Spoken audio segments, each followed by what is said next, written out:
Good morning, everyone. Thank you for joining us today. Welcome back to another deep dive. This is where we shortcut your path being well-informed. Last time, we really dug into the human element, identity, access, and awareness, really focused on those crucial human aspects, the people side of cybersecurity. Today, though, we're making a bit of a shift, a significant leap, actually. We're moving from the human angle to the mathematical bedrock of digital security. Our deep dive today, it's protecting data with cryptography. This isn't just theory. It's the fundamental tech, the invisible shield, really, that guards our entire digital civilization. It's working constantly behind the scenes. Okay, let's unpack this. What's our mission for this deep dive? What are we aiming for? Yeah, good question. Our mission today, I think, is to really demystify cryptography, to pull back the curtain a bit. We want to move beyond just, the textbook definitions and look at its real practical applications, how it actually works in the world, and why it's so important for everyone, truly. I mean, think about it, everyday things like online banking, right? Or huge systems like national health records, especially here in Canada with our privacy laws. Understanding crypto is just fundamental now. What's fascinating here is, well, it's how this ancient science, this idea of secret writing, has been completely reborn, engineered for the digital age. It's become the absolute foundation for confidentiality, yes, but also for integrity, knowing data hasn't been tampered with, and for establishing trust online. So we'll break down symmetric and asymmetric encryption, hashing digital signatures, this thing called PKI, public key infrastructure, and see how it all fits together in the real world. That sounds like a vital exploration, really getting to the core of how things stay secure online. So let's dive right in, starting with the absolute basics. When we talk encryption, what is the fundamental difference between symmetric and asymmetric, and what's this key thing all about? Right, perfect place to start. So at its heart, encryption is pretty straightforward conceptually. You take readable data, we call that plain text, and you scramble it using math, basically. That scrambled version is called ciphertext. Unreadable without the right tool. Decryption is just the reverse process, turning that ciphertext back into the original plain text. And both these processes, encryption and decryption, hinge entirely on something called a cryptographic key. Now, a key isn't a physical key, obviously. It's essentially a very long, very complex, secret piece of data, usually a random number. You can think of it like the combination to a lock, but, way more complex. Its strength really comes from its length and its randomness. The longer and more random it is, the harder it is for anyone to guess it or use brute force to find it. Okay, so the two main flavors. Symmetric encryption. This is the older idea, conceptually simpler. It uses just one single key, and that key has to be kept secret and shared between the sender and receiver. The same key locks the data, encrypts it, and unlocks it, decrypts it. Ah, okay. Like a physical safe key. One key does both jobs. Exactly like that. If you have the key, you can open the safe. If you have the symmetric key, you can decrypt the data. The gold standard for this today, used pretty much everywhere, governments, military, businesses, is AES. That's the Advanced Encryption Standard. AES works by encrypting data in fixed-size chunks or blocks. Its security comes from its really clever mathematical design and the different key lengths it supports: 128 bits, 192, or 256 bits.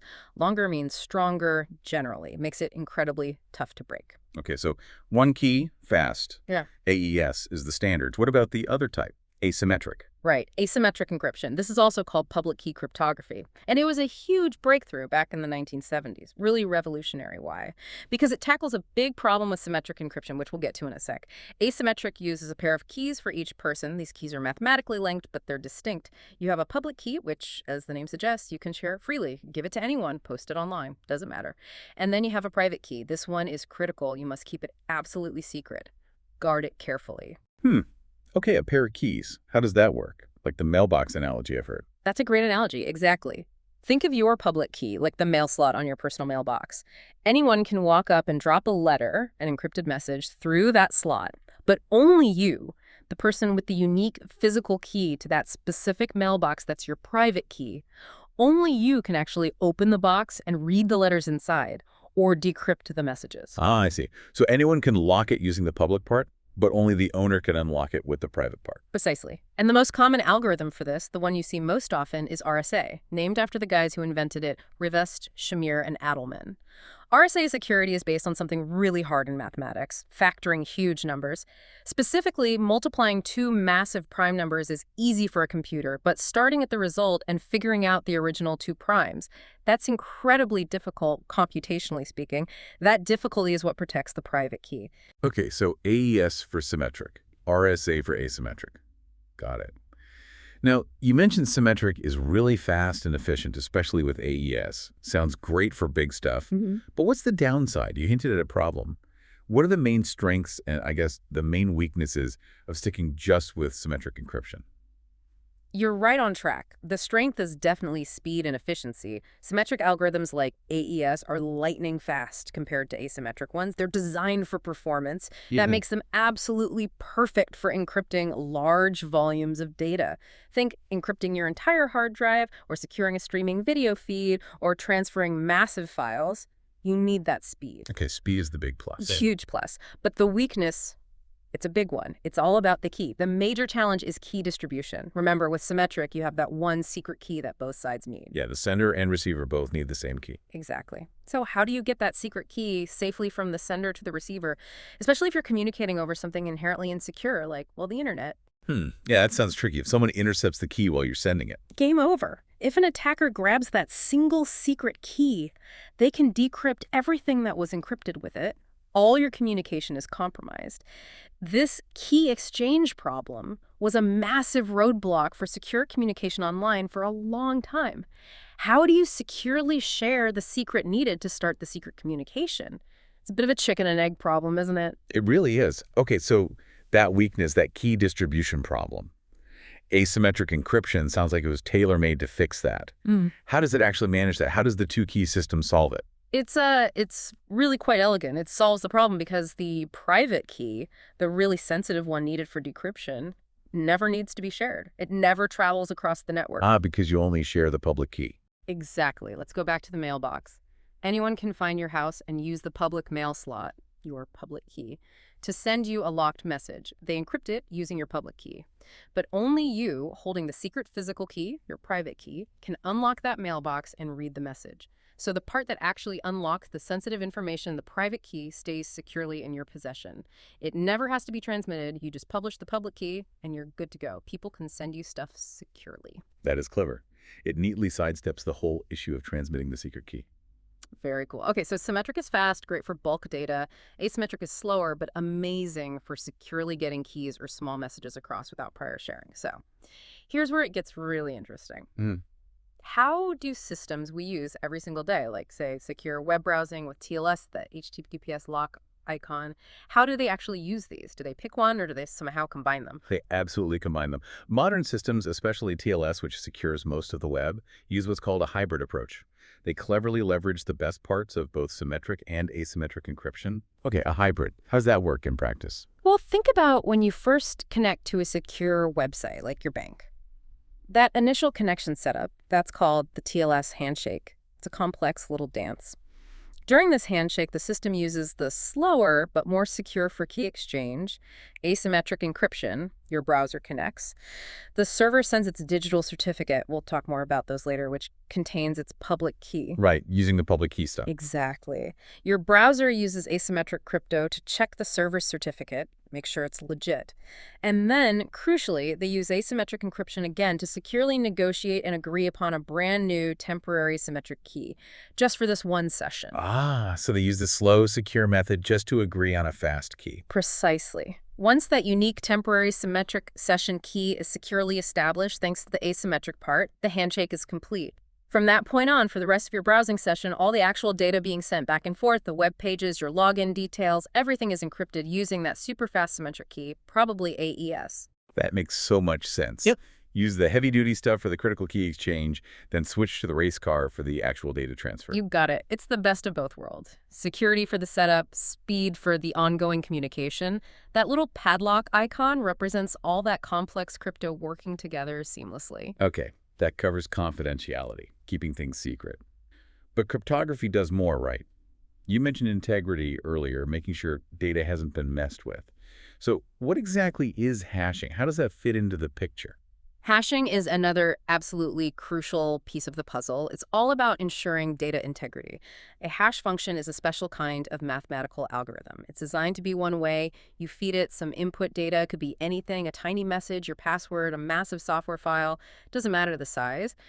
And it crunches that data down into a fixed length string of characters. Usually looks like a random jumble of letters and numbers. A fixed length output, regardless of the input size. Exactly. Whether you hash a single word or the entire Library of Congress using something like SHA-256, you'll always get a 256-bit output string. Think of this output the hash value, or digest as a unique digital fingerprint for that specific input data. A fingerprint. Okay, I like that analogy. It's a good one because, like fingerprints, two key properties make hashes incredibly useful for security.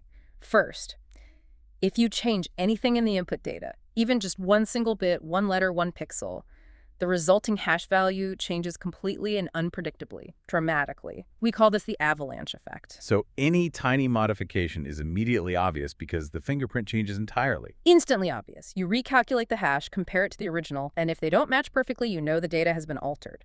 The second key property, it's a one-way street. You can easily compute the hash from the input data, but it's computationally infeasible, basically impossible in practice to go the other way. You cannot take a hash value and figure out what the original input data was. Impossible to reverse. Wow. For all practical purposes, yes. With current technology and understanding of mathematics, trying to reverse a secure hash like SHA-256 is just not feasible. It would take unimaginable amounts of computing power and time. So where do we see hashing used then? Oh, all over the place. When you download a large file, often the website will provide the file's hash value. You can download the file, calculate the hash yourself on your machine, and compare it to the one provided. If they match, you know the file wasn't corrupted during download or tampered with. Another huge use is password storage. Secure systems never store your actual password. They store a hash of your password. When you log in, they hash the password you just typed and compare that hash to the stored hash. If they match, you're in.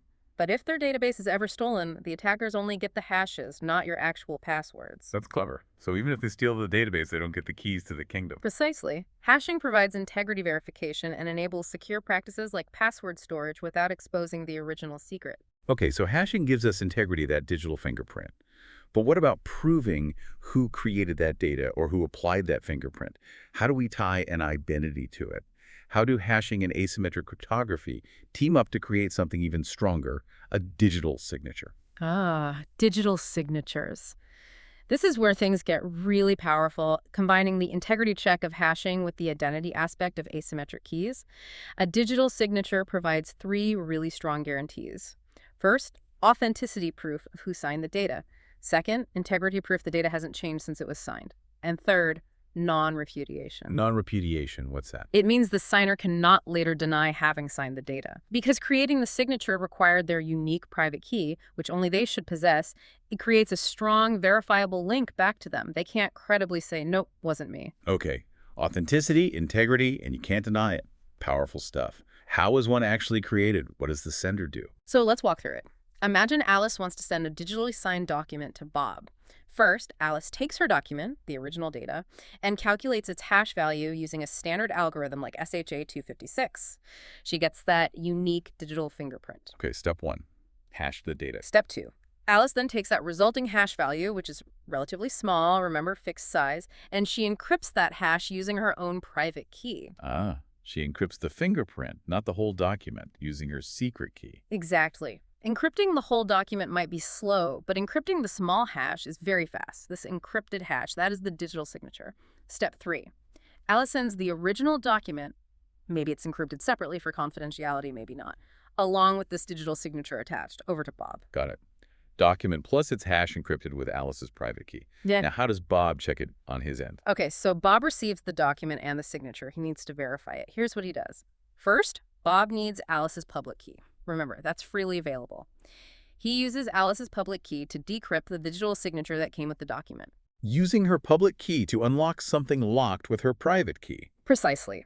If it decrypts successfully, it reveals the original hash value that Alice calculated back in step one. Let's call this hash A.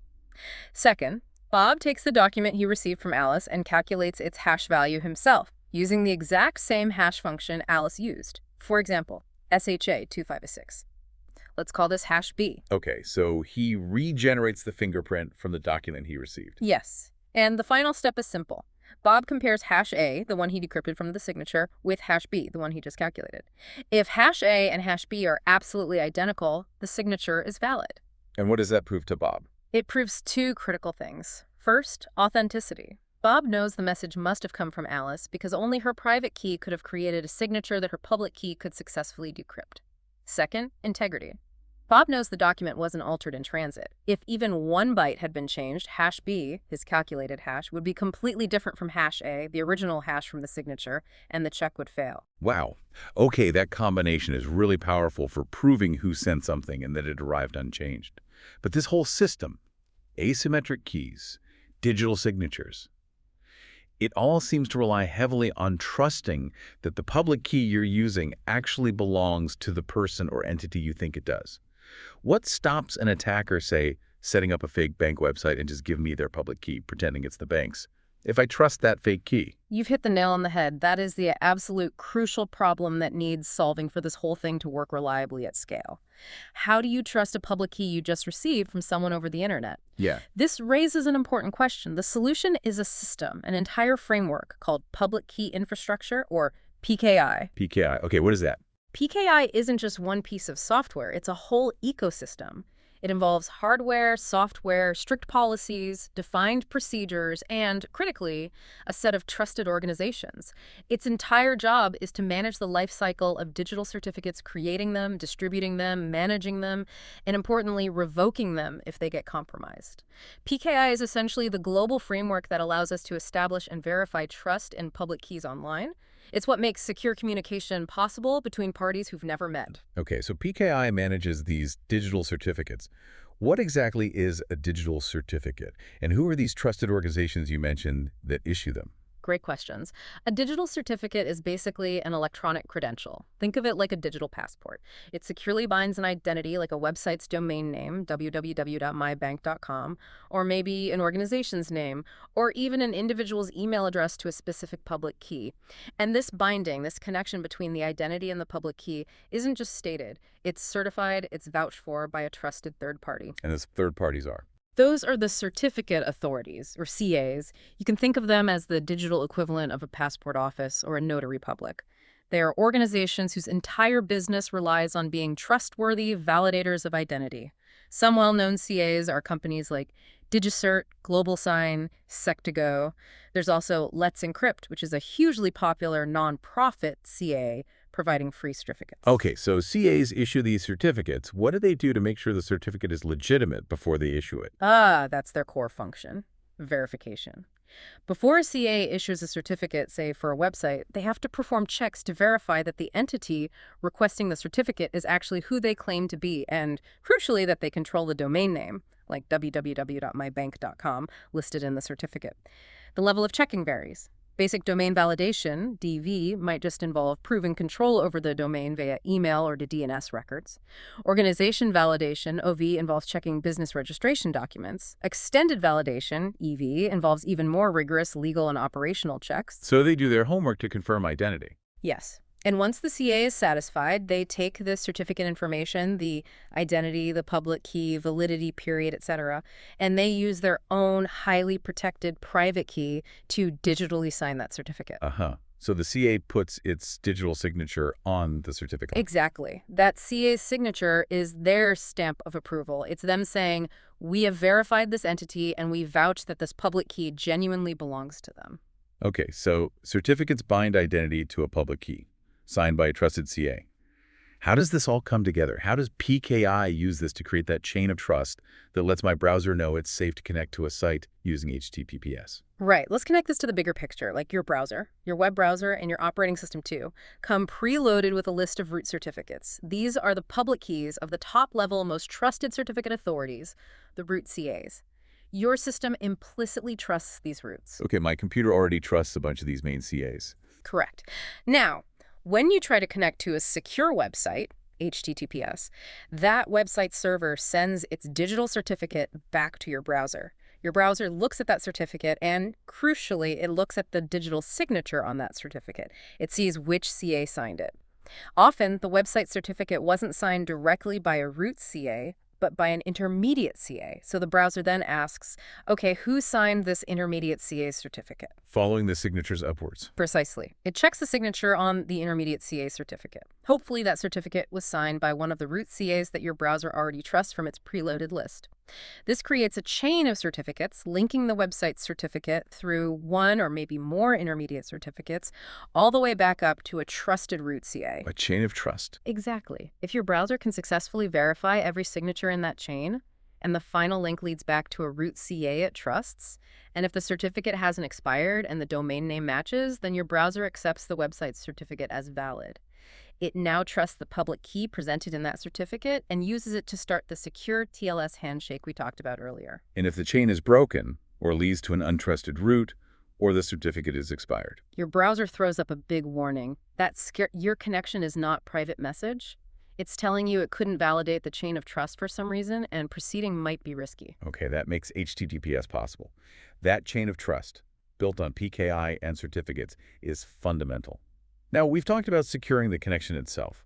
Let's look at the data in different states. How is cryptography specifically used for data in transit? What does that mean? So data in transit is exactly what it sounds like, data that's actively moving, usually across a network. Think about when you're browsing a website, sending or receiving email, using a chat app, transferring files between computers, interacting with cloud services. Anytime data is flowing from one point to another. And this data, while it's moving, is potentially vulnerable. It could be intercepted, listened to, or even modified by attackers somewhere along the path on a public Wi-Fi network, at an internet service provider, anywhere, really. So how do we protect it while it's traveling? The main workhorse here is TLS transport layer security. As we discussed, it's the standard protocol that provides secure communication channels over networks. It's what turns HTTP into HTTPS. Right, using that hybrid approach. Exactly. TLS uses asymmetric crypto and PKI with certificates and the chain of trust for the initial handshake. This authenticates the server so you know you're talking to the right entity, and it allows for the secure exchange of that temporary asymmetric session key. Then, once the secure channel is set up, all the actual application data flying back and forth is encrypted using that fast symmetric key like AES. So TLS provides confidentiality, preventing eavesdropping, and integrity, preventing tampering for data while it's in transit across the network. That HTTPS in your browser is the most visible sign of TLS in action, but it secures lots of other things too, like email protocols, SMTPS, IMAPS, VPNs, and more. Okay, that covers data zipping across the internet. What about data that's just sitting there not moving? How is data at rest protected? Good question. Data at rest refers to data that's inactive, stored on some kind of physical or logical medium. This could be files on your laptop's hard drive or SSD, data on a USB flash drive, information stored in a database on a server, backups on tape, files sitting in cloud storage like Dropbox or Google Drive, basically any data that isn't actively being transmitted. And that's vulnerable too, right? If someone steals my laptop or hacks into a server. Absolutely. If the physical device is stolen, or if an attacker gains unauthorized access to the storage system, they could potentially read all that stored data if it's not protected. So we use encryption here too, primarily symmetric encryption, because we're often dealing with large amounts of stored data where performance matters. What kinds of encryption are used for data at rest? There are several layers or types. A very common one is full disk encryption, or FDE. This encrypts the entire storage drive, the operating system, applications, all user files, everything. Examples you might know are BitLocker on Windows or FileVault on macOS and iOS. When the system boots up, you usually need a password or a special key to unlock the drive before the OS can even load. So even if someone pulls the drive out of the machine, it's just scrambled nonsense. Pretty much, yes. Without the key, the data is useless ciphertext. Then you have database encryption. Databases often hold very sensitive information, so you can encrypt the entire database file or specific tables within the database, or even just encrypt particular columns that contain highly sensitive data, like credit card numbers or social security numbers. The database management system handles the encryption and decryption, usually using specific keys managed by administrators. And finally, there's also file-level encryption, or folder-level encryption. This allows users or applications to encrypt individual files or specific folders, offering more granular control than encrypting the entire disk. Maybe you only want to encrypt your My Secret Project folder, for example. So multiple ways to lock down data even when it's just sitting there. Exactly. The goal is to ensure that even if the physical storage is compromised, the confidentiality of the data itself remains protected by strong encryption. This discussion about proactively protecting data, both in transit and at rest, naturally leads to a broader concept: privacy by design. How does cryptography play a fundamental role in achieving this? Privacy by design is a really important philosophy, gaining a lot of traction, especially with regulations like GDPR and PIPEDA. The core idea is simple but powerful. Instead of treating privacy as an afterthought or a compliance checkbox you tick at the end, you bake it into the design of your systems, your products, your processes right from the very beginning. It's about being proactive, not reactive. Making privacy a default setting, almost. That's a great way to put it. And cryptography is absolutely fundamental to making privacy by design a practical reality.